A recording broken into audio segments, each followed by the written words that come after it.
뭐 하는 거야? 죄송합니다. 지금 바로. 빨리 움직여! 네. 호텔 행사장 앞이 아수라장이었습니다. 귀빈들 차량이 엉키고 수행원들이 고함을 지르는 와중에 발렛 청년 한 명이 욕을 먹으며 이리저리 뛰고 있었어요. 꽁꽁 언 손으로 차 키를 받아들고 죄송합니다. 죄송합니다를 반복하는데 그 소란 속에서 차에서 내린 여회장 박정순이 그 얼굴을 보고 숨이 멎었습니다. 20년 전 죽은 아들이 거기 서 있었거든요. 그런데 이 청년 부모 얼굴도 모르고 고아원에서 자란 20살이었어요. 그날부터 여회장은 주차요원의 과거를 파기 시작합니다. 그 끝에 마주한 진실은 상상 이상으로 잔혹한 진실이 기다리고 있습니다. 도대체 이 청년은 누구였던 걸까요? 사연 시작 전에 구독과 좋아요 눌러주세요. 어디에서 시청하고 계신지도 댓글로 알려주시면 반갑게 인사드리겠습니다. 지금부터 인생 한편 드라마 시작하겠습니다. 이른 새벽이었습니다. 사무실 창밖으로 도시 불빛이 아직 꺼지지 않고 있었고 정수는 혼자 책상 앞에 앉아 서류를 검토하고 있었어요. 비서도 경비원도 없는 시간이었는데 그 고요함이 오히려 익숙했습니다. 회사를 처음 읽을 때부터 지금까지 새벽이 되면 혼자 이 자리에 앉아 하루를 시작하는 게 몸에 밴 습관이 되어버렸거든요. 한참을 서류를 넘기다가 손이 멈췄습니다. 정순이 서랍을 열었어요. 안쪽 깊숙한 곳에 엎어져 있던 액자를 꺼냈는데 젊은 남자가 환하게 웃고 있는 사진이었습니다. 볼 때마다 가슴 한쪽이 먹먹해지는 얼굴이었어요. 평생 곁에 두고 싶었는데 그러지 못한 얼굴, 20년 전에 잃어버린 얼굴이었습니다. 정순이 손가락으로 유리를 한번 쓸어내리고는 말없이 다시 서랍 안에 넣었어요. 그러고는 아무 일도 없다는 듯이 서류로 시선을 돌렸습니다. 아들이 있었습니다. 정순이 재혼하면서 데려온 남편의 아들 민혁이 큰아들이었고 정순이 낳은 친아들 준호가 작은아들이었어요. 준호는 어릴 때부터 남달랐습니다. 눈치가 빠르고 사람을 끌어당기는 힘이 있었어요. 회사에 들어와서도 임원들이 준호를 따랐고 거래처에서도 준호를 찾는 일이 많았습니다. 정순도 알고 있었어요. 준호가 뛰어나다는 걸요. 그런데 어느 날 준호가 사라졌습니다. 회사 돈을 빼돌렸다는 의혹이 불거지면서 준호는 억울하다는 말 한마디를 남기고 집을 나갔어요. 정수는 믿고 싶었지만 눈앞에 들이민 서류가 너무 명확해 보였고 그 사이 준호는 연락이 끊겼습니다. 5년을 찾아다녔어요. 수소문하고 또 수소문했는데 끝내 소식을 듣지 못하다가 해외에서 사고로 세상을 떠났다는 말 한마디를 전해 들었습니다. 그날 이후로 가슴 한쪽이 늘 비어 있었어요. 오늘도 그랬습니다. 문이 열렸어요. 어머니, 오늘 창립 기념 행사 이동 준비됐습니다. 차 대기 중이에요. 민혁이었습니다. 깔끔하게 차려입은 양복 차림으로 웃으며 들어왔어요.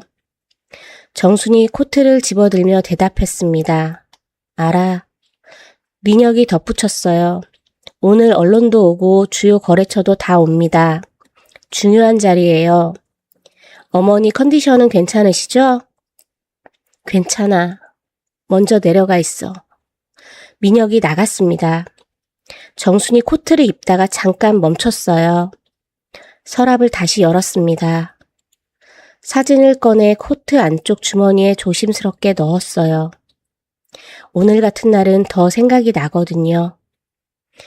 회사를 처음 세우던 날 준호가 곁에서 웃어주던 게 생각나거든요. 그 웃음이 이제는 사진 속에서만 남아 있었습니다. 호텔 행사장에 도착했을 때 이미 사람들이 가득 들어차 있었어요. 정장 차림의 임원들과 거래처 대표들, 카메라를 든 기자들이 홀 안을 빼곡히 채우고 있었는데 정순이 들어서자 박수 소리가 울려 퍼졌습니다. 단상에 오르고 마이크 앞에 서자 수백 명의 시선이 한꺼번에 몰렸어요. 준비된 인사말이 흘러나왔습니다. 목소리는 흔들리지 않았고 눈빛도 흔들리지 않았어요. 이 자리에 몇 번을 섰는지 셀 수도 없을 만큼 익숙한 풍경이었는데 그래도 가슴 한쪽이 늘 비어 있었습니다. 오늘도 그랬어요. 박수 소리 속에서도 어딘가 멀고 공허한 느낌이 가시지 않았는데 그 느낌은 아무리 세월이 흘러도 익숙해지지 않았습니다. 행사가 끝나고 사람들이 몰려들었어요. 수고하셨습니다. 덕분에 자리가 빛났습니다. 인사말이 끊임없이 이어졌고 정수는 일일이 웃으며 받았습니다. 악수를 나누고 고개를 끄덕이면서도 마음 한쪽은 늘 다른 곳에 가 있었어요. 오늘처럼 사람이 많은 날일수록 더 그랬습니다. 이 많은 사람들 속에서 정수는 언제나 혼자였거든요. 호텔을 나서는데 늦가을 바람이 목덜미를 파고들었습니다. 민혁이 옆에서 거래처 대표와 이야기를 나누고 있었고 비서가 다음 일정을 귓속말로 전해줬어요. 정순이 고개를 끄덕이며 계단을 내려오는데 주차장 입구에서 발렛 요원이 뛰어나왔습니다. 검은 세단이 천천히 들어왔고 발렛 요원이 재빠르게 차 문을 열었어요. 정순이 타려다가 고개를 들었습니다. 그 순간이었어요. 온몸이 굳어버렸습니다. 눈앞에 서 있는 발렛 요원 얼굴이었어요. 눈매며 콧날이며 턱선까지 코트 안쪽 주머니 속에 넣어둔 그 사진 속 얼굴과 너무도 똑같았습니다. 심장이 쿵 내려앉았고 숨이 막혔어요. 주변 소리가 다 멀어지는 것 같았는데 발렛 요원이 아무것도 모른 채 차 문을 잡고 서 있었습니다. 회장님 괜찮으세요? 목소리가 멀게 들렸어요. 정순이 겨우 정신을 차리고 차에 올라탔습니다. 차가 서서히 움직이기 시작했는데도 정수는 창밖만 바라보고 있었어요. 코트 안쪽 주머니에 손을 넣었습니다. 사진이 손끝에 닿았고 그 순간 손이 떨렸어요. 설마 싶다가도 아니야 그럴 리 없어 하는 생각이 머릿속에 계속 맴돌았는데 그래도 그 얼굴이 자꾸만 눈앞에 아른거렸습니다. 다음 날이었습니다. 정순이 호텔에 들렀을 때 차에서 내리자마자 발렛 요원이 뛰어왔어요. 어제 그 얼굴이었습니다. 정순이 선글라스 너머로 찬찬히 봤어요. 눈매며 콧날이며 보면 볼수록 가슴 깊은 곳이 저려왔는데 발렛 요원이 차키를 받아들고 돌아서자 정순이 비서한테 조용히 말했습니다. 저 발렛 청년 있잖아. 어떤 사람인지 좀 알아봐줘. 비서가 알겠습니다 하고 나가자 정순이 로비 소파에 앉아 커피를 시켰어요. 유리창 너머 주차장이 보이는 자리였습니다. 커피잔을 손에 쥔 채 창밖을 바라봤어요. 그 청년이 보였습니다. 손님 차를 몰고 나갔다가 다시 뛰어들어오고 차키를 받아들고 또 뛰어나가기를 반복했는데 추운 날씨에 점퍼 하나만 걸치고 있었어요. 뛰다가 잠깐 멈춰서서 두 손을 모아 입김을 후 불더니 이내 또 뛰었습니다. 손이 많이 시렸을 텐데도 쉬지 않고 움직이는 모습이었어요. 정순이 커피를 한 모금 마시다가 그 모습에서 시선을 거두지 못했습니다. 저 나이에 저렇게 혼자 버티고 있구나 싶었는데 그 생각이 드는 순간 가슴 한쪽이 먹먹해졌어요. 밥은 제대로 먹고 있는 건지 저 얇은 점퍼 하나로 겨울을 버티는 건지 물어보고 싶었지만 물어볼 수가 없었습니다. 정순이 커피잔을 내려놓았어요. 커피는 한 모금밖에 마시지 않았는데 이미 다 식어 있었습니다. 한참을 그렇게 바라보고 있는데 주차장 안쪽에서 고함 소리가 들려왔어요. 이거 어떻게 할 거야? 내 차 긁혔잖아. 벌겋게 달아오른 얼굴로 만취한 중년 남자가 발렛 청년 멱살을 잡고 흔들고 있었습니다. 청년이 고개를 숙인 채 죄송합니다. 죄송합니다를 반복하고 있었어요. 호텔 지배인이 달려왔는데 손님 편이었습니다. 되려 청년한테 어떻게 된 일이냐고 다그치는 눈빛이었어요. 청년 얼굴이 하얗게 질렸습니다. 조금 전까지 손을 호호 불며 뛰어다니던 청년이 이제는 멱살이 잡힌 채 고개를 숙이고 있었어요. 억울해도 아무 말도 못하는 모습이었는데 그 모습이 가슴에 박혔습니다. 정순이 자리에서 일어섰어요. 잠깐요. 로비를 가로질러 주차장으로 나갔어요. 정순이 지배인을 똑바로 봤습니다. 제가 방금 안에서 다 봤는데 이 청년 잘못이 아닙니다. 손님 차가 들어올 때부터 이미 긁혀 있었어요. 차 수리비는 제가 책임지겠습니다. 손님이 정순이 누군지 알아보는 눈치였어요. 기세가 한풀 꺾이더니 슬며시 물러섰고 지배인이 허리를 굽혔습니다. 정순이 그냥 돌아섰어요. 뒤에서 지배인이 청년한테 뭐라고 하는 소리가 들렸는데 정수는 듣지 않았습니다. 청년이 뒤따라왔어요. 정말 감사합니다. 제가 어떻게 보답을 해야 할지 목소리가 떨렸습니다. 억울함을 꾹 참고 있던 게 역력했어요. 정순이 걸음을 멈추지 않은 채 물었습니다. 밥은 먹었어? 청년이 잠깐 멈칫했다가 대답했어요. 아니요. 정순이 그제야 걸음을 멈추고 돌아봤습니다. 바람에 빨갛게 달아오른 뺨이었어요. 아까 입김을 불던 그 손이 지금도 새빨갛게 얼어 있었습니다. 제대로 먹지 못한 게 얼굴에 역력했어요. 정순이 말했습니다. 그럼 같이 먹자. 청년이 잠깐 망설이는 기색이었어요. 선뜻 따라 나서지 못했습니다. 정순이 먼저 걸었어요. 청년이 뒤따라왔습니다. 호텔 근처 국밥집이었어요. 문을 열고 들어서자 뜨겁고 구수한 냄새가 훅 밀려왔습니다. 마주 앉았는데 청년이 어색하게 앉아 있었어요. 숟가락을 들었다가 내려놓고 어디에 눈을 둬야 할지 모르는 것 같았습니다. 이런 자리가 익숙하지 않은 게 역력했어요. 뜨거운 국밥이 나왔는데도 한참을 그렇게 앉아 있었습니다. 정순이 먼저 국물 한 모금 마셨어요. 우리 아들이랑 닮았어. 오래전에 사고로 잃었거든. 청년이 숟가락을 멈췄습니다. 뭐라고 대꾸해야 할지 모르는 것 같았어요. 정순이 더 말을 잇지 않았습니다. 국밥 국물이 왜 이렇게 짜냐고 했는데 그 눈가에 눈물이 맺혀 있었어요. 청년이 그걸 보면서 아무 말도 하지 못했습니다. 둘이 말없이 국밥을 먹었어요. 숟가락 소리만 났습니다. 뜨거운 국물이 몸속으로 들어오는 게 느껴지는 것 같았어요. 오랜만에 따뜻한 밥이었습니다. 국밥집을 나오면서 정순이 물었어요. 이름이 뭐야? 청년이 대답했습니다. 김재민이요. 고개를 끄덕이고 헤어졌어요. 재민이 고시원으로 돌아오는 길에 발걸음이 느려졌습니다. 오늘 하루가 자꾸 생각났어요. 주차장에서 멱살 잡히던 것도, 국밥집에서 마주 앉아 밥을 먹었던 것도, 국물이 짜다고 했는데 눈물이 맺혀있던 그 눈가도요. 오래전에 잃었어 라는 말이 자꾸 귓가에 맴돌았습니다. 어떤 아들이었을까? 어떻게 잃은 걸까? 물어보고 싶었지만 물어보지 못했어요. 처음 만난 사람한테 그런 걸 물을 수는 없었거든요. 고시원 방에 돌아와 누웠는데 천장이 코앞이었습니다. 손을 뻗으면 닿을 것 같았어요. 이 좁은 방에서 혼자 누워있으니 그 할머니 얼굴이 자꾸 아른거렸습니다. 가슴이 먹먹해 보이던 그 눈빛이요.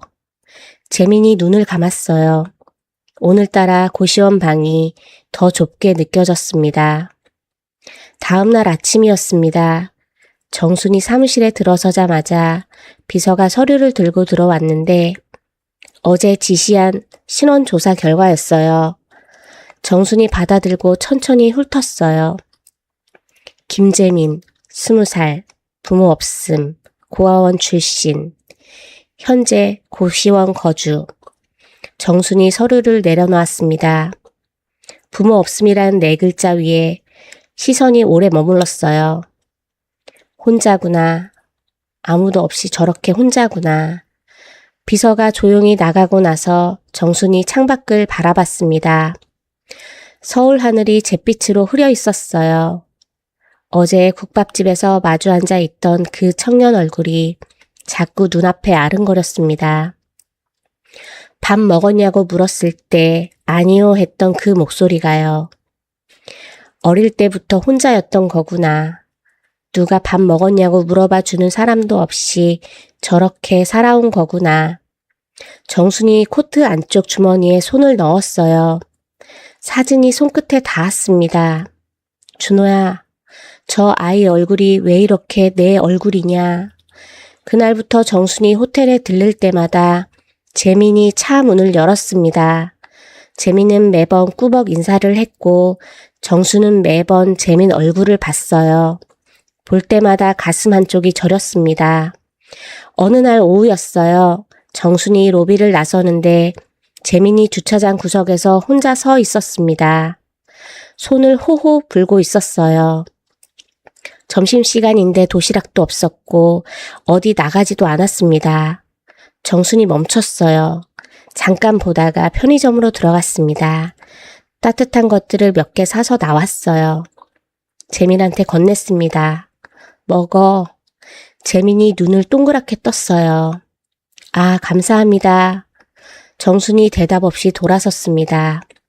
뒤에서 재민이 뭔가 더 말하려다가 그냥 고맙습니다 했어요.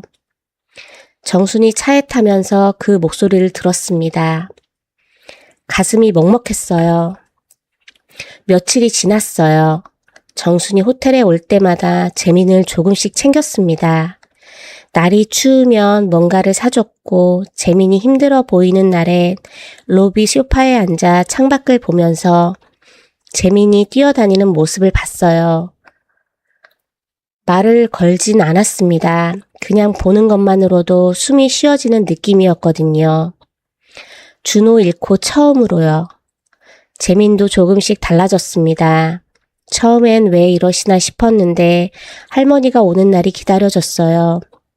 누군가 밥 먹었냐고 물어봐 주는 게 오랜만이었거든요. 차 문을 열어드릴 때마다 할머니 눈빛이 이상하다고 생각했는데 그게 싫지 않았습니다. 오히려 따뜻했어요. 그 무렵이었어요. 민혁 사무실로 보고가 들어왔습니다. 어머니가 호텔 발레 청년을 자꾸 챙긴다는 내용이었어요. 밥도 사주고 편의점도 같이 들렀다고 했습니다. 민혁이 잠깐 손을 멈췄어요.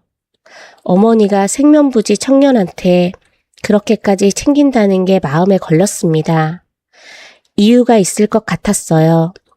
직접 확인하러 가기로 했습니다.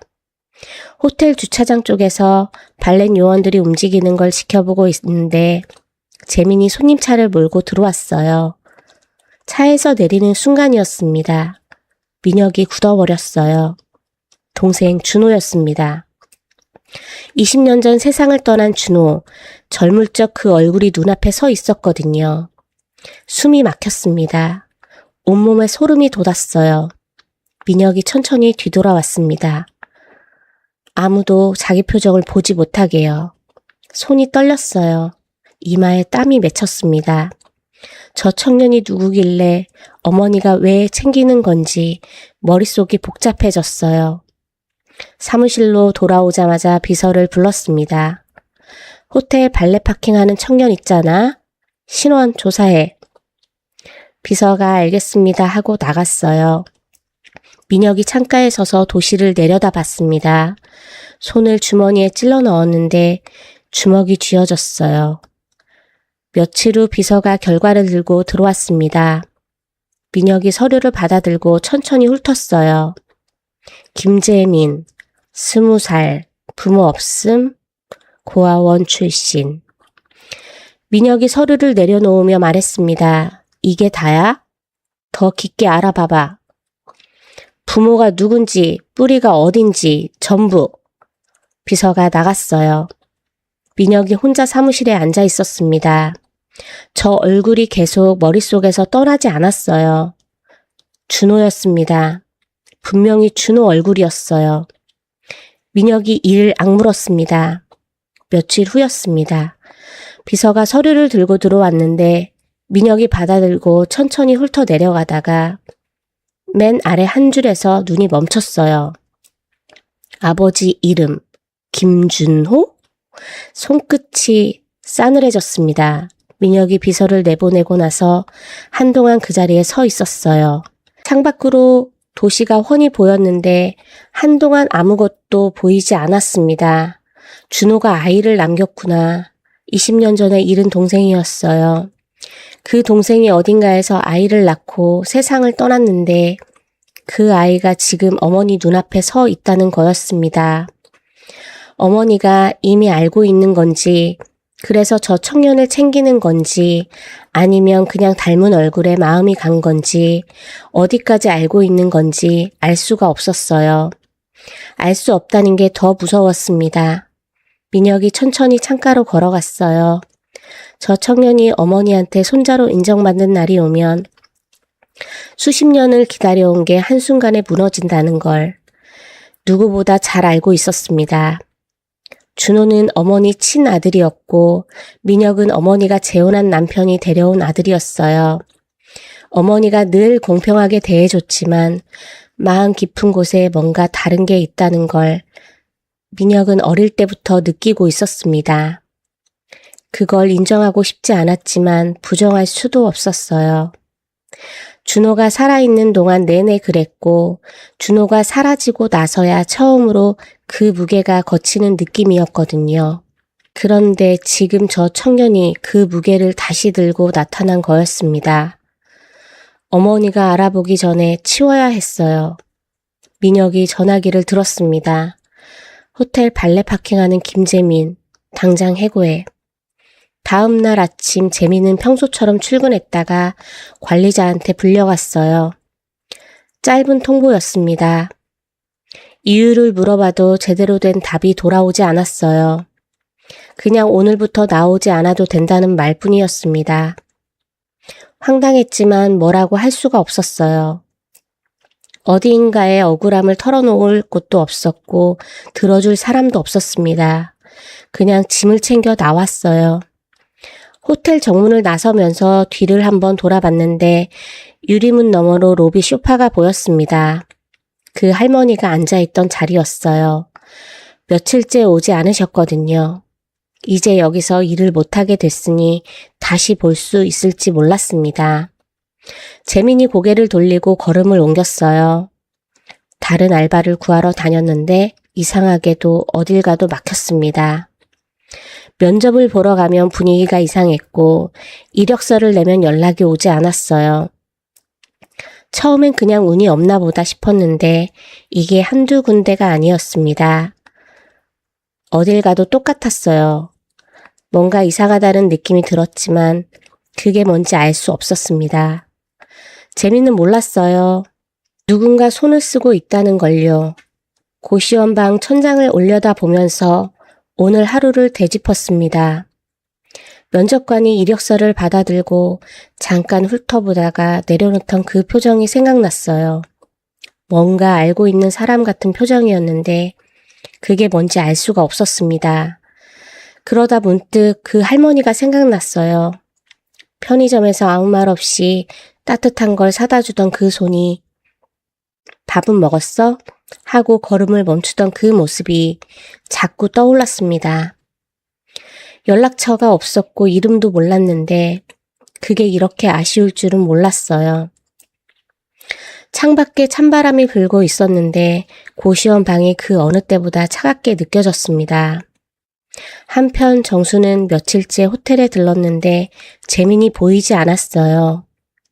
비서한테 알아보라고 했더니 해고됐다는 말이 돌아왔습니다. 정순이 그냥 넘어가지 않았어요. 지배인을 직접 불렀습니다. 왜 해고됐는지 말해봐요. 지배인이 눈을 피하면서 우물쭈물했어요. 뭔가 말하기 어려운 게 있는 것 같았는데 한참을 머뭇거리다가 작게 말했습니다.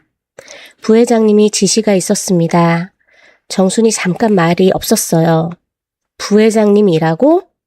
민혁이라고? 지배인을 돌려보내고 나서 창밖을 바라봤습니다. 왜? 저 청년이 민혁이랑 무슨 상관인데? 저 청년을 한 번도 만난 적이 없을 텐데? 왜 굳이 해고를 지시한 건지 이유를 알 수가 없었어요. 코트 주머니에 손을 넣었더니 사진이 손끝에 닿았습니다. 그 청년은 지금 어디서 어떻게 지내고 있을까? 밥은 먹고 있을까?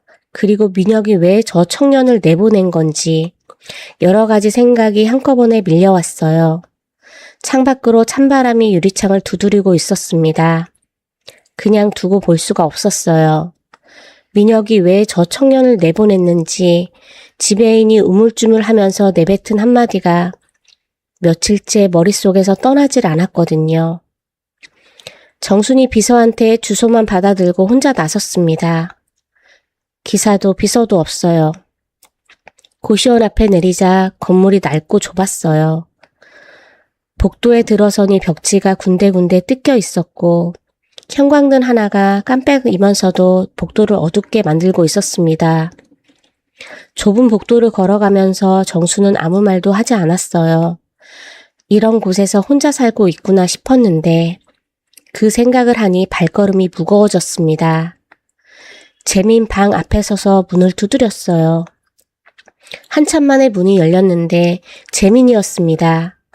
며칠 사이에 얼굴이 확 달라져 있었어요. 눈밑이 거뭇하게 가라앉아 있었고 입술이 말라 있었습니다. 정순이 그 얼굴을 보는 순간 가슴 한쪽이 쿵 내려앉았어요. 밥을 제대로 못 먹은 게 얼굴에 고스란히 나와 있었는데 그 얼굴이 자꾸 준호랑 겹쳤습니다. 재민이 정순을 보고 눈을 동그랗게 떴어요. 할머니, 정순이 재민 얼굴을 한참 들여다봤습니다. 그러고는 짧게 말했어요.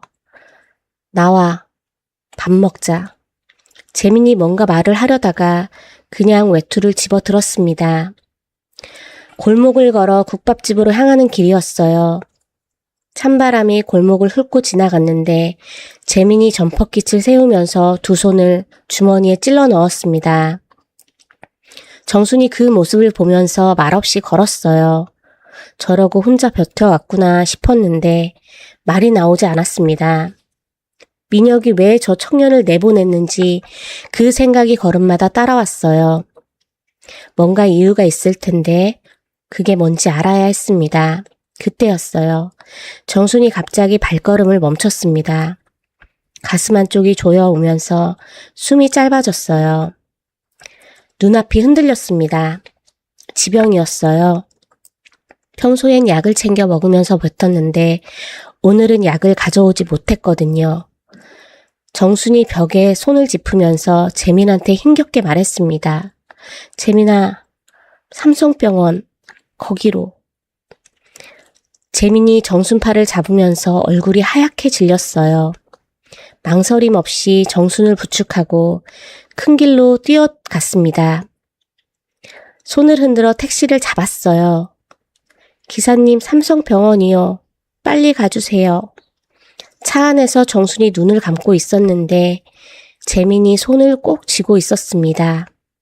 투박하고 차가운 손이었는데 꼭 쥐고 있었어요.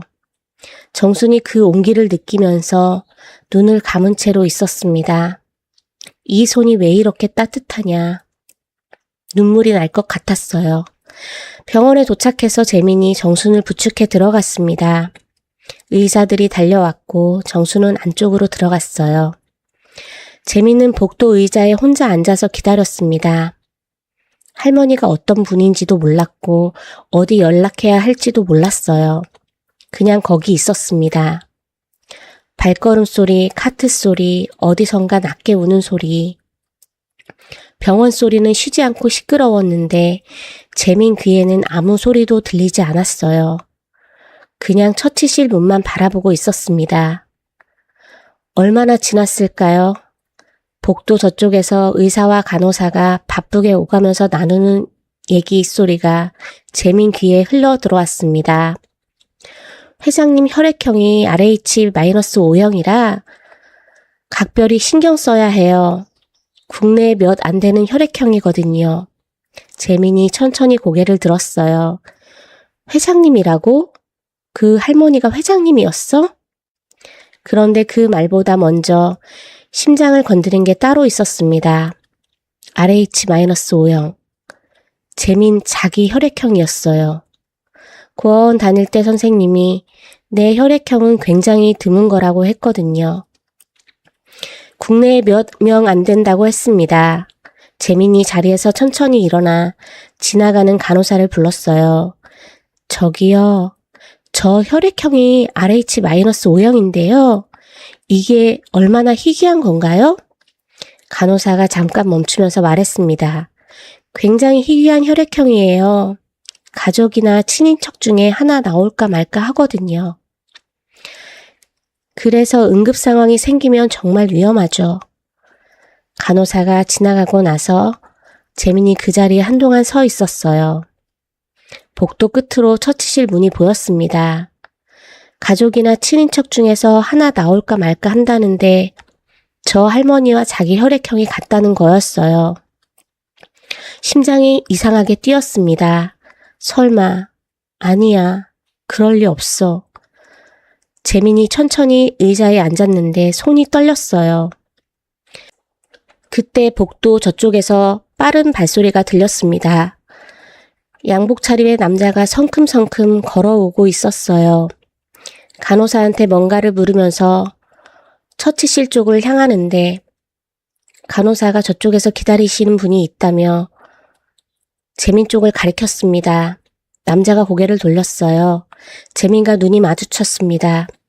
그 순간이었어요. 남자 눈빛이 차갑게 굳었습니다. 불과 한순간이었는데 그 눈빛이 온몸을 훑고 지나가는 느낌이었어요. 남자가 시선을 거두고 간호사를 따라 걸어갔는데 재민은 그 뒷모습을 바라보면서 자리에서 일어나지 못했습니다. 저 사람이 누구지? 왜 저런 눈빛으로 나를 봤지? 방금 전 혈액형 얘기도, 저 눈빛도 여러 가지 생각이 한꺼번에 엉키면서 재민이 복도 의자에 천천히 주저앉았어요. 손이 아직도 떨리고 있었습니다. 한참이 지나서였습니다. 정순이 천천히 눈을 떴어요. 하얀 천장이 보였고 낯선 냄새가 났는데 고개를 돌리니 재민이 의자를 바짝 당겨 앉아서 정순 쪽을 보다가 눈이 마주치자 벌떡 일어섰습니다. 할머니 깨셨어요? 정순이 천천히 몸을 일으키려 했는데 재민이 손을 내밀었어요. 그 손을 잡고 몸을 세웠습니다. 아까 차 안에서 꼭 쥐고 있던 그 손이었어요. 많이 놀랐지? 했더니 재민이 아니요, 괜찮아요 했는데 목소리가 살짝 떨렸습니다. 정순이 그걸 알면서도 더 묻지 않았어요. 잠깐 말이 없었습니다. 재민이 머뭇거리다가 조심스럽게 입을 열었어요. 할머니, 아니, 이제 회장님이라고 불러야 하죠? 복도에서 들었을 거였습니다. 정순이 재민을 봤어요. 할머니라고 불러줘. 그게 좋아. 재민이 잠깐 정수를 보다가 피식 웃었습니다. 그러더니 뭔가 생각난 듯이 말을 꺼냈어요.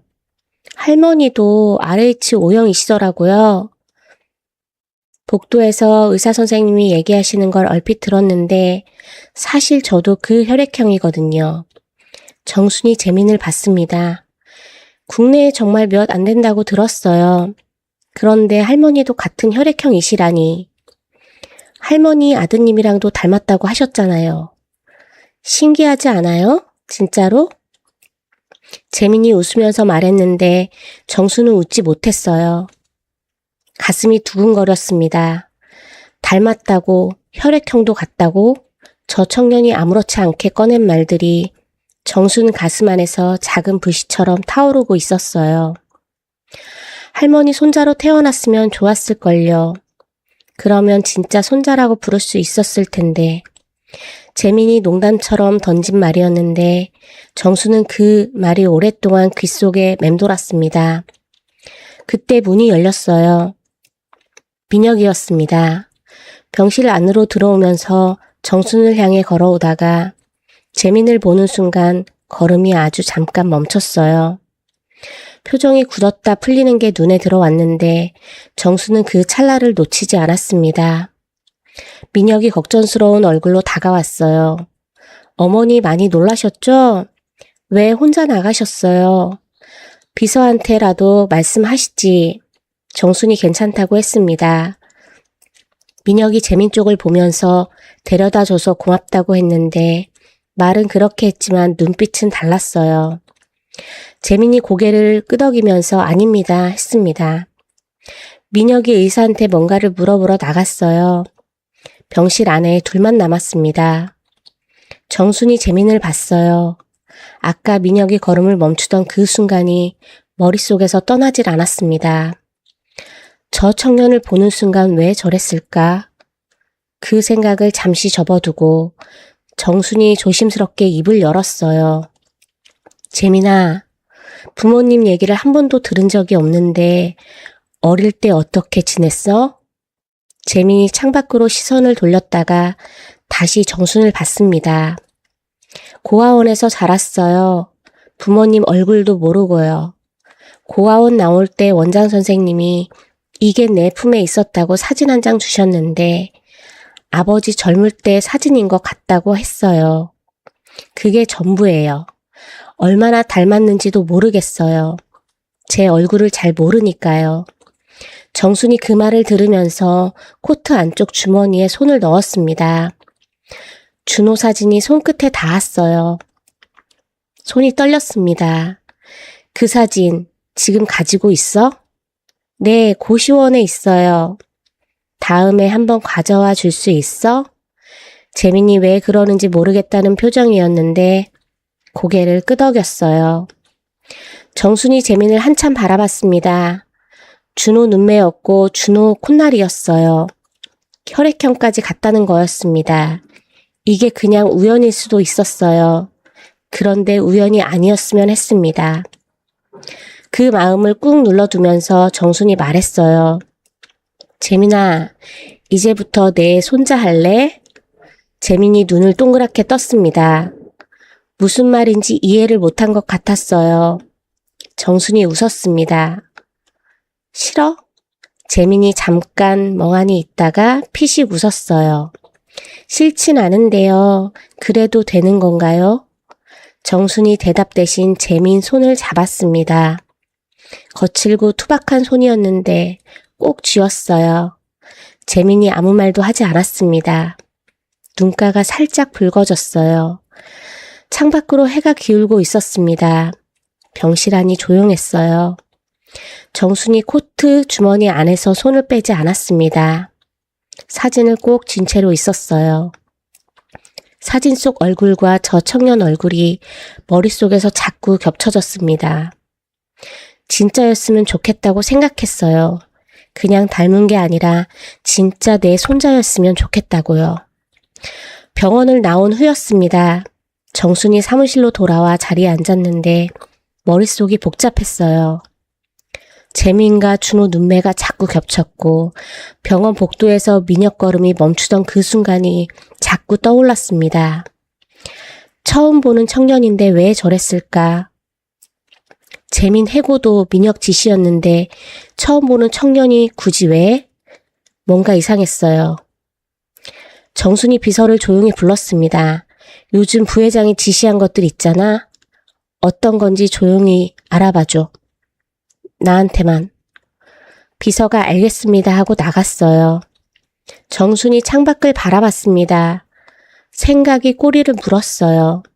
민혁이 재민을 봤을 때 왜 걸음을 멈췄는지, 왜 굳이 해고를 시켰는지, 그리고 왜 취업까지 막았는지, 그 모든 게 하나로 연결되는 느낌이었는데 아직 실마리가 잡히지 않았습니다. 며칠이 지났어요.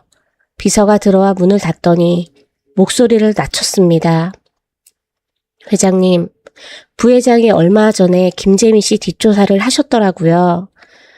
호텔 해고도 부회장님 지시였고 재민 씨가 다른 알바를 구하러 다니는 것도 다 부회장님이 막으셨더라고요. 굳이 왜 그러신 건지 저도 이상하다 싶었어요. 비서가 나가고 나서 정순이 한동안 자리에 앉아 있었습니다. 처음 보는 청년한테 뒷조사에 해고에 취업 방해까지? 민혁이 저 청년을 얼마나 두려워하고 있는 건지 그 이유가 뭔지 알아야 했어요. 정순이 재민한테 연락했습니다. 그 사진 들고 올 수 있어? 재민이 네 했어요. 그날 저녁이었습니다. 재민이 정순 집으로 왔어요.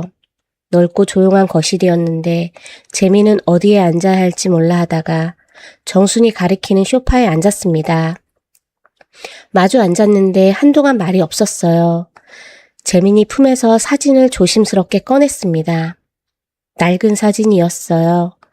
모서리가 달아 있었고 색이 발해 있었는데 젊은 남자가 어딘가를 바라보며 서 있는 사진이었습니다. 재민이 테이블 위에 내려놓으면서 말했어요. 고아원 나올 때 원장 선생님이 이게 내 품에 있었다고 주셨어요. 그게 다예요. 정순이 그 사진을 받아들었습니다. 손이 떨렸어요. 천천히 코트 주머니에서 자기 사진을 꺼냈습니다. 창립 기념일부터 늘 품고 다니던 그 사진이었어요. 두 사진을 테이블 위에 나란히 놓았습니다. 방 안이 조용해졌어요. 같은 사람이었습니다. 재민이 굳어버렸어요.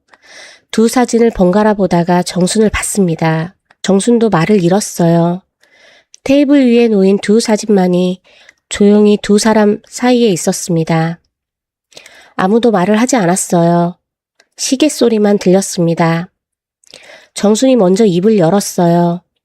목소리가 떨렸습니다. 우리 아들이야, 준호. 재민이 사진을 봤어요. 그리고 정순을 봤습니다. 그리고 다시 사진을 봤어요. 눈이 흔들렸습니다. 뭐라고 해야 할지 몰랐어요. 한 번도 아버지라고 불러본 적 없는 사람이 사진 속에 있었는데 그 사람이 저 할머니 아들이라는 거였습니다. 정순이 준호 이야기를 꺼냈어요. 목소리가 낮고 천천히 흘러나왔습니다. 회사에서 억울하게 쫓겨난 것, 5년을 찾아다녔는데 끝내 소식을 듣지 못한 것, 해외에서 사고로 세상을 떠났다는 말을 전해 들었을 때 혼자 무너졌던 것까지요. 재민이 그 이야기를 들으면서 조용히 앉아 있었습니다. 태어나기 전의 이야기였어요. 아버지라고 불러본 적 없는 사람의 이야기였는데 그 이야기가 귓속으로 스며들면서 가슴 어딘가가 묵직하게 눌리는 것 같았습니다. 재민이 조용히 말했어요. 엄마한테 들은 건요? 아버지가 제가 태어나고 얼마 후에 해외에서 사고로 돌아가셨다고만 들었어요. 그게 다예요. 정순이 고개를 끄덕였습니다. 말이 없었어요. 두 사람이 한동안 그렇게 앉아 있었습니다. 창밖으로 바람소리가 들렸어요. 테이블 위에 놓인 두 사진이 불빛 아래 조용히 있었습니다. 재민이 돌아가고 나서 정순이 혼자 테이블 앞에 앉아 두 사진을 오래 들여다봤어요.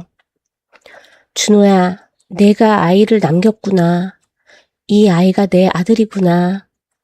눈물이 흘렀는데 닿지 않았습니다. 얼마나 오래 그렇게 앉아 있었는지 몰랐어요.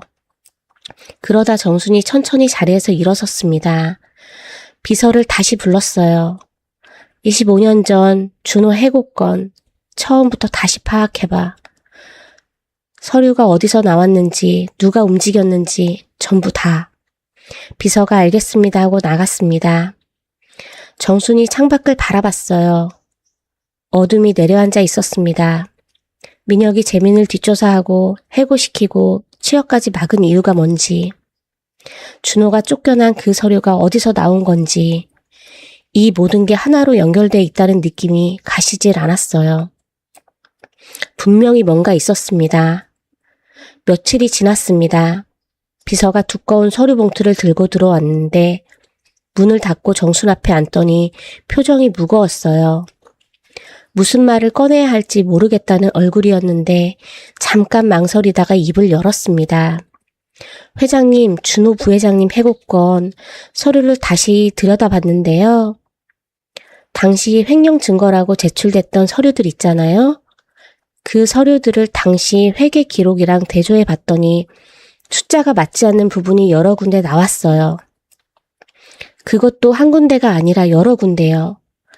그리고 서명 날짜도 문제가 있었는데 준호 부장님 서명이 찍혀 있는 날 준호 부장님은 출장 중이셨어요. 출장 기록이 지금도 남아 있거든요.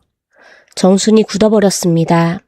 서명 날짜에 출장 중이라고. 그 말이 귓속으로 들어오면서 가슴 한쪽이 서늘해졌어요. 비서가 계속했습니다. 당시 서류를 처음 가져온 사람이 누군지도 추적해 봤는데요.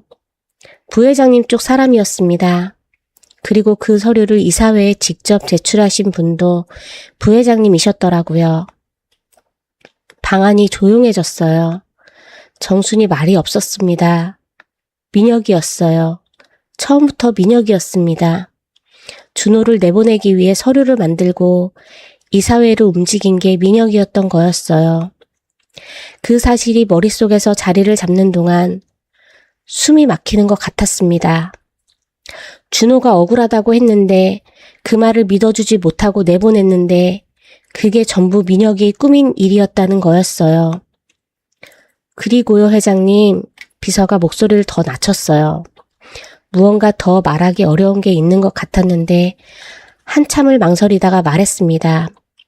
준호 부장님이 회사에 한번 찾아오셨더라고요. 당시 방문자 기록에 이름이 남아 있었는데 그날 회장님한테는 보고가 안 됐어요. 이상하다 싶어서 당시 로비 담당 직원한테 확인해 봤더니 부회장님이 먼저 나오셔서 어머니한테는 알리지 말라고 하셨다고 하더라고요. 그래서 아무도 말을 못했던 거였어요. 정순이 그 말을 듣는 순간 숨이 멎는 것 같았습니다. 준호가 찾아왔었다고? 그날 자기가 회사에 있었는데, 같은 건물 안에 있었는데, 준호가 왔다는 걸 아무도 말하지 않았고 그 이유가 민혁이었다는 거였어요. 정순이 손을 꽉 쥐었습니다. 손끝이 하얗게 질렸어요. 비서가 조용히 나갔습니다. 정순이 혼자 앉아 있었어요. 손이 떨렸는데 멈추지 않았습니다. 눈물이 났는데 한동안 닦지 못했어요. 준호야, 내가 왔었구나. 엄마가 거기 있었는데 왜 그냥 갔어? 왜 기다리지 않았어? 아니었습니다. 기다렸을 거였어요. 얼마나 기다렸을까요? 회사 로비에 서서 엄마를 기다렸는데 끝내 안 나오니까 엄마가 자기를 외면한다고 생각하면서 돌아섰을 거였어요. 얼마나 서운했을까요? 얼마나 가슴이 아팠을까요? 그렇게 돌아가서 세상을 떠난 거였습니다. 엄마가 끝까지 자기를 버렸다고 생각하면서요.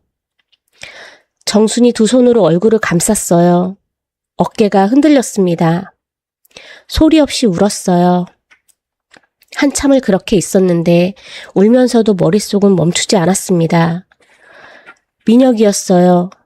준호를 내보낸 것도, 준호가 찾아왔던 날 막은 것도, 재민을 해고시키고 취업을 막은 것도 처음부터 끝까지 민혁이었습니다. 그리고 정수는 그 옆에서 아무것도 모른 채 그 긴 세월을 살았어요.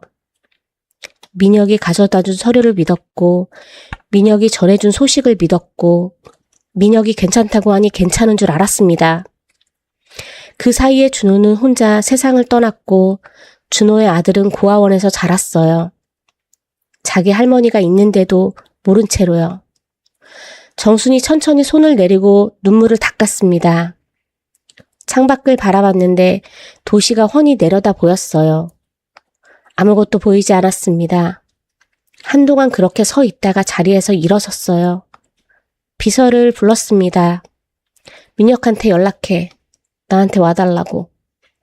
비서가 알겠습니다 하고 나가자 정순이 책상으로 걸어가 서류를 집어들었습니다. 민혁이 만들어낸 서류였어요. 한참을 들여다봤어요. 이걸 믿었었구나. 이게 진짜인지 알았구나. 그래서 아무 말도 못하고 준호를 내보냈구나. 손이 떨렸습니다. 너무 늦었구나 싶었는데 그래도 멈출 수가 없었어요. 재민이 있었으니까요. 준호가 남긴 아이가 거기 있었으니까요. 다음 날이었습니다. 민혁이 정순 사무실로 들어왔어요. 평소처럼 깔끔한 양복 차림이었고 문을 열면서 어머니하고 웃으며 들어왔는데 정순이 자리에 앉은 채 아무 말도 하지 않았습니다. 민혁이 소파에 앉으면서 말했어요. 부르셨어요? 무슨 일 있으세요? 정순이 민혁을 봤습니다. 오래 봤어요. 민혁이 그 눈빛을 받으면서 표정이 살짝 굳었다가 다시 풀렸는데 정수는 그걸 느꼈습니다. 민혁아, 네, 준호 해고권 서류 내가 만든 거지? 민혁이 굳어버렸습니다. 웃음이 사라졌어요. 잠깐 정순을 봤다가 시선을 내렸다가 다시 정순을 봤습니다. 그러더니 천천히 입꼬리를 올렸어요. 무슨 말씀이세요? 그 서류가 조작됐다고요? 증거가 있으세요? 정순이 말없이 책상에 서류를 밀었습니다. 회계 기록 대조 결과, 출장 기록, 방문 기록과 당시 로비 직원 진술까지 전부 거기 있었어요. 민혁이 그 서류를 천천히 집어들었습니다. 훑어봤어요. 표정이 굳어갔는데 그래도 내려놓으면서 말했습니다. 오래된 기록이에요. 이게 다 정확하다고 보장할 수는 없어요. 25년 전 서류를 지금 와서 들이미시는 건데 정순이 말했어요. 준호가 회사에 찾아왔던 날 내가 막았지? 로비 직원한테 나한테 알리지 말라고 했지? 민혁이 잠깐 침묵했다가 말했어요. 그날 준호가 왔었던 건 맞아요. 근데 그게 무슨 의미가 있어요? 제가 어머니한테 알리지 말라고 한 건 당시 어머니가 얼마나 힘드셨는지 아니까 더 상처받으실까봐 그런 거예요. 그게 잘못인가요? 뻔뻔하게 나왔습니다. 정순이 민혁을 봤어요. 재민이 해고시킨 것도 너지. 취업도 내가 막았고. 처음 보는 청년이 어머니한테 접근하길래 혹시 나쁜 사람인가 싶어서 알아봤어요. 어머니를 보호하려고 한 거예요. 그게 잘못이에요? 말이 막힘없이 나왔어요. 정순이 한참을 민혁을 봤습니다. 그러다가 천천히 말했어요. 민혁아, 그 청년이 준호 아들이야. 그 순간이었습니다. 민혁 얼굴이 굳어버렸어요. 더 이상 말이 나오지 않았습니다. 정순이 계속했어요. 알고 있었지? 그래서 그랬던 거잖아. 준호 아들이 내 눈앞에 나타나면 안 됐으니까. 민혁이 한동안 말이 없다가 이번엔 표정이 달라졌어요. 뻔뻔함이 사라지면서 눌러뒀던 뭔가가 올라오는 것 같았습니다. 맞아요. 알았어요. 그 청년이 준호 아들인 거. 그러면 어때요? 어머니는 저한테 회사를 주실 생각이 없잖아요. 처음부터요. 저는 어머니 친아들이 아니니까. 준호가 살아있었어도 준호 아들이 나타나도 저는 결국 두 번째예요. 그래서 그랬어요. 제가 할 수 있다는 게 그것밖에 없었어요. 목소리가 높아졌어요.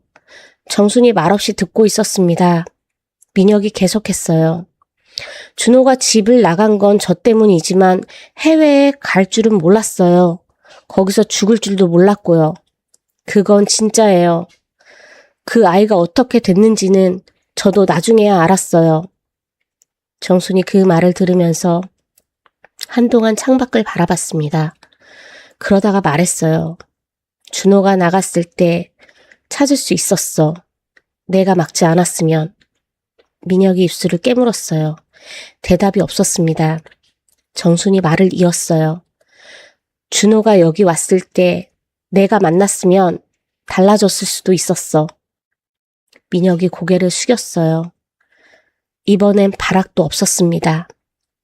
더 할 말이 없는 것 같았어요. 정순이 천천히 말했습니다. 나가. 민혁이 자리에서 일어섰어요. 문 쪽으로 걸어가다가 멈췄습니다. 뒤를 돌아보지 않은 채로 말했어요. 죄송합니다. 그 말만 남기고 나갔습니다. 정순이 혼자 앉아 있었어요. 창밖으로 도시가 보였는데 한동안 아무것도 보이지 않았습니다. 그 후 검찰에 서류가 넘어갔어요. 서류 조작, 방해 공작, 업무 방해까지 여러 혐의가 붙었고 민혁이 구속됐습니다. 뉴스가 났고 회사가 술렁였는데 정수는 흔들리지 않았어요. 그냥 자리에 앉아서 창밖을 바라봤습니다. 준호야, 이제 다 됐어. 엄마가 너무 늦었지만 이제 다 됐어. 이사회가 열렸습니다. 임원들이 자리에 앉아 있었는데 정순이 들어서자 술렁임이 잦아들었어요. 민혁 구속 이후 회사 안팎이 어수선했는데 정수는 흔들리지 않았습니다. 자리에 앉아 서류를 펼쳤어요. 오늘 안건은 하나입니다. 김재민 씨를 정식으로 제 손자로 인정하는 것과 앞으로 회사 후계와 관련된 방향을 논의하는 자리예요. 임원들이 술렁였습니다. 혈액형 검사 결과와 준호 사진, 그리고 서류 조작 전말까지 모든 게 테이블 위에 올라와 있었어요. 이미 알고 있었던 임원들도 있었고 오늘 처음 듣는 임원들도 있었는데 정순이 말을 이으면서 방안이 조용해졌습니다. 한쪽 구석에 재민이 앉아 있었어요. 어디에 눈을 둬야 할지 모르는 얼굴이었는데 정순이 재민을 봤습니다. 우리 준호가 남긴 아이예요. 제 손자입니다. 재민이 그 말을 들으면서 고개를 떨궜어요. 눈물이 날 것 같았는데 참으려고 입술을 꾹 다물었습니다. 이사회가 끝났어요. 임원들이 나가고 나서 정순이 재민 곁으로 왔습니다. 재민이 고개를 들었는데 눈이 빨개져 있었어요. 정순이 그 얼굴을 보면서 웃었습니다. 준호랑 똑같네. 눈물 참으려고 입술 깨무는 거. 재민이 피식 웃었어요. 그 웃음이 준호 웃음이었습니다. 정순이 재민 손을 잡았어요. 재민아, 네가 일하던 호텔 있잖아. 거기서부터 시작해보는 건 어때? 거기가 시작점이 되면 좋겠어. 재민이 정순을 봤습니다. 그 말이 무슨 의미인지 알았어요. 발레 파킹을 하던 그 호텔이었는데 이번엔 다른 자격으로 서라는 거였습니다. 재민이 고개를 끄덕였어요. 그럴게요. 며칠 후였습니다. 그 호텔 앞이었어요. 재민이 정문 앞에 서 있었는데 예전에 손님 차를 몰고 들어가던 주차장 입구가 눈에 들어왔습니다. 저기서 차를 주차하고 나오면서 혼자 편했다고 생각했던 시간들이었어요. 누구랑 말을 안 해도 되고 표정을 꾸미지 않아도 되는 시간들이었는데 그때는 그게 좋은 건지 나쁜 건지도 몰랐습니다. 그냥 익숙했던 거였어요. 재민이 호텔 안으로 들어가려는데 발렛 요원이 문을 열어줬습니다. 재민이 그 요원을 봤어요. 자기가 서 있던 자리였습니다. 재민이 고맙습니다 하고 안으로 들어갔어요. 멀리서 정순이 보고 있었습니다. 차 안에서 유리창 너머로 바라봤어요. 재민이 호텔 안으로 들어가는 뒷모습이었는데 그 뒷모습이 준호랑 똑같았습니다. 어깨선이, 걸음걸이가, 고개를 살짝 숙이고 걸어가는 모습이 전부 준호였어요. 정순이 코트 주머니에 손을 넣었습니다.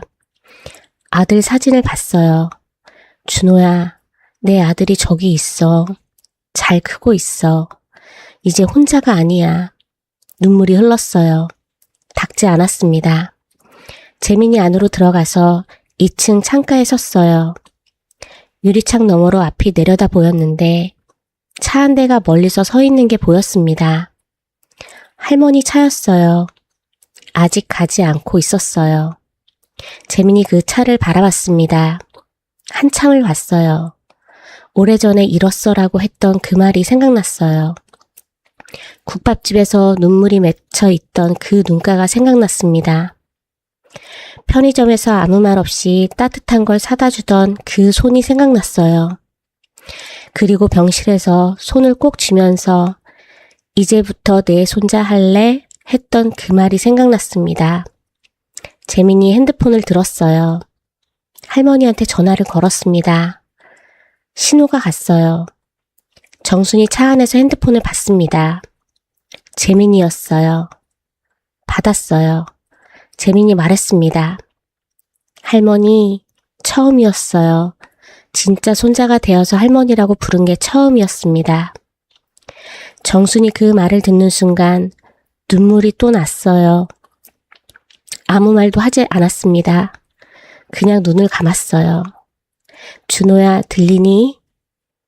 내 아들, 내 손자 잘 키울게. 사랑한다, 아들아. 평생을 혼자 회사를 일구며 가슴 한쪽을 비워둔 채 살아온 여인이었어요. 아들을 잃고도 잃었다는 말조차 제대로 못하고 그냥 오늘도 괜찮다고 아무 일 없다는 듯이 살아온 사람이었습니다.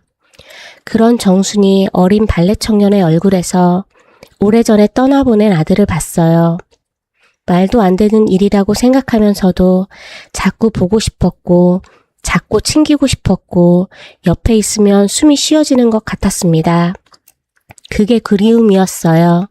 세월이 아무리 흘러도 자식을 향한 마음은 사그라들지 않는다는 것. 그 마음이 결국 손자를 찾아낸 거였습니다. 살다 보면 억울한 일이 생깁니다. 내가 잘못한 것도 없는데 누명을 쓰고 아무리 억울하다고 해도 들어주는 사람이 없고 그렇게 혼자 짐을 지고 살다가 세상을 떠나는 사람들이 있어요. 준호가 그랬습니다. 억울하다는 말 한마디를 남기고 떠났는데 그 말이 오랜 세월이 지나서야 비로소 진실로 밝혀졌어요. 늦었지만 밝혀졌습니다. 세상은 때로 너무 늦게 진실을 알아보지만 그래도 결국은 알아본다는 것을 이 이야기가 말하고 싶었는지도 모르겠습니다. 시청자 여러분들께서도 살아오시면서 참으로 많은 것들을 혼자 삼켜오셨을 거예요. 억울해도 참았고 서러워도 웃었고 힘들어도 괜찮다고 했습니다. 자식들 앞에서 가족들 앞에서 그렇게 평생을 버텨오셨지요. 정순이 코트 주머니 속 사진을 꽉 쥐고 눈물을 참았던 그 모습이 어쩌면 여러분이 살아온 세월과 참 많이 닮아 있을 거라 생각합니다. 그리고 재민처럼 아무것도 없이 세상에 나와 혼자 버텨온 분들도 계실 거라 생각합니다. 누가 밥 먹었냐고 물어봐주는 사람 없이 좁은 방 천장을 올려다보며 하루를 버텨온 날들이요. 그 외로움이 얼마나 깊은 건지는 겪어본 사람만 알아요. 근데 그렇게 버텨온 사람한테 언젠가는 반드시 따뜻한 손이 내밀어진다는 걸 이 이야기가 조용히 말해주고 싶습니다. 가족이란 그런 것 같아요. 피가 섞여서 가족이 되는 게 아니라 자꾸 보고 싶고 자꾸 챙기고 싶고 곁에 있으면 숨이 쉬어지는 사람이 가족이 되는 거라고요. 정순과 재민이 그랬습니다. 아무것도 확인되지 않았을 때도 그냥 마음이 먼저 알아봤어요.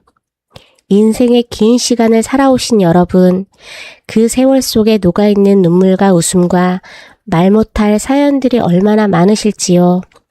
그 모든 시간이 결코 헛되지 않습니다. 여러분이 버텨온 하루하루가 누군가의 삶의 뿌리가 되어 있어요. 보이지 않아도 알아주지 않아도 그 뿌리는 거기 있습니다. 오늘 이 이야기가 여러분의 가슴 한쪽을 조금이라도 따뜻하게 어루만져 드렸으면 좋겠습니다.